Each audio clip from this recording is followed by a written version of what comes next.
In February of 2024, Steve Kerr signed the biggest contract for a coach in NBA history.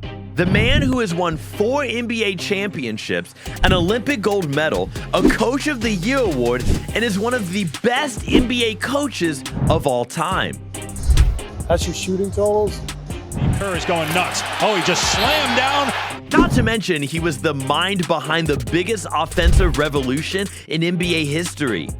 Everything you generate for us is so positive, it shows up here. Because of the system he helped develop, we now have genetic freaks like Wembanyama launching the ball from 30 feet out. Anyway, Steve Kerr is basically the Steph Curry of coaches, so it makes sense he's the one signing the biggest contract. So how much is it, you ask?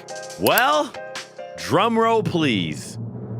It's a 2-year, $35 million contract. Now, that might be life-changing money for peasants like us, but in terms of the NBA, that's like the salary of a mid-level accountant. To make sure you understand just how low this is, we have to understand that Steve Kerr is one of the greatest minds in basketball history and one of the most accomplished coaches in the NBA, period. And he earns less than Kyle Kuzma. Okay. Doesn't make any sense whatsoever. Let's dig into it. Here's a list of the highest earning coaches in the 2024 to 2025 NBA season and their salaries for the year. The list, where R is the number of rings they've won, C stands for Coach of the Year awards, A is for All-Star head coach appearances, and F is for finals appearances. As you can see, the list is stacked, and that makes sense because obviously the best coaches will get the best salaries. If you combine all the accolades from these coaches, you get a total of 16 championships, 11 Coach of the Year awards, 21 All-Star appearances as head coach, and 26 finals appearances. That's stacked. But if you compare NBA coaches to players with similar salaries, you start to see a big difference. Here are the closest player comparisons to the highest earning coaches in terms of salary. And if we combine all the accolades of these players with the Coach of the Year award being equal to MVP, we get a total of 4 championships and 1 All-Star appearance. Okay, maybe comparing accolades is a bit too much. Let's go with something simpler. Win percentage. On this graph, we have the win percentages of both coaches and players against salary. As you can see, the highest paid coaches have extremely good win percentages with no one even falling below average. But what happens when you put up the winning percentages of their closest player comparisons in terms of salary? Every single coach has a significantly higher win percentage than their player comparison. Well, except for Kevon Looney, but he was in the Warriors dynasty. He doesn't count. So if these coaches are leagues better than players earning the same salary, why aren't they paid more? There are reasons for this. And the first and most obvious one is maintenance. Night in and night out, NBA players have to go on the court and deal with exhaustion, possible injuries, and even worse, Draymond Green. But it's not the same for coaches. For example, look at Coach Pop. I don't need to tell you how legendary of a coach he is, but if this man tried to run just one suicide drill, it'd be actual suicide. And players do this practically every single day.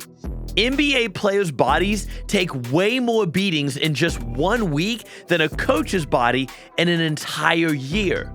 They sacrifice their bodies on the court every time they play, so of course the maintenance will be way higher. Nutrition, conditioning, special training, and in the case of LeBron, the immortality potion are just some of the things needed to keep a player in shape. And they cost money. Think of it this way. If an NBA player is a monster truck, then an NBA coach is a Prius. And a monster truck needs way more money to keep doing monster truck things than the Prius needs to do Prius things. And just like a Prius, NBA coaches are boring. Which brings me to my next point. Honestly, when was the last time you went to an NBA game for the coach? If you have, you're the exception. Please tell me in the comments.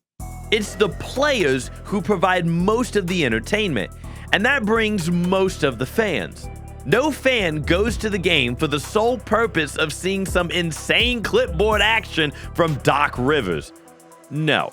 They go to see 7-foot-tall monsters and a 70-year-old man dunk on everyone.